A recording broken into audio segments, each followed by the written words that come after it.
3 tidal neo பூங்காவுக்கு முதலமைச்சர் மு.க.ஸ்டாலின் அடிக்கல் நாட்டினார். அதனை அண்மை செய்தியாக பார்க்கிறோம். திருநெல்வேலி ரெட்டியார்பட்டியில் 38.06 கோடியில் டைடல் பூங்காவிற்கு முதலமைச்சர் மு.க.ஸ்டாலின் அடிக்கல் நாட்டியிருக்கிறார். அதனை அண்மை செய்தியாக பார்த்துக் கொண்டிருக்கிறோம். 3 டைடல் பூங்காவிற்கு முதலமைச்சர் மு.க.ஸ்டாலின் அடிக்கல் நாட்டுகிறார். விருதுநகர் மாவட்டம் கூரைக்கூண்டு பகுதியில் ரூபாய் 38.72 கோடியில் டைடல் பூங்காவிற்கு அடிக்கல் நாட்டியிருக்கிறார்.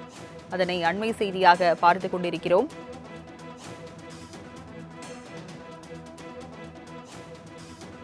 மூன்று டைடல் பூங்காவிற்கு முதலமைச்சர் மு.க.ஸ்டாலின் அடிக்கல் நாட்டியிருக்கிறார்.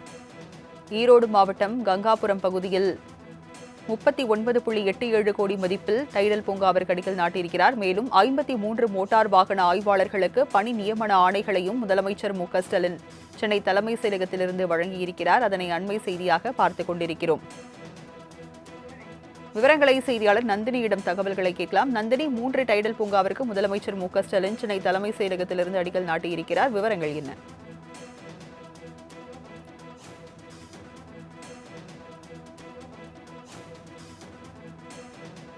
நாம் பார்த்துக் கொண்டிருக்கிறோம். குறிப்பாக 3 டைடல் பூங்காவிற்கு தமிழ்நாடு முதலமைச்சர் அடிக்கல் நாட்டி வரக்கூடிய அந்த காட்சிகள் தற்போது நம்மால் பார்க்க முடிகிறது.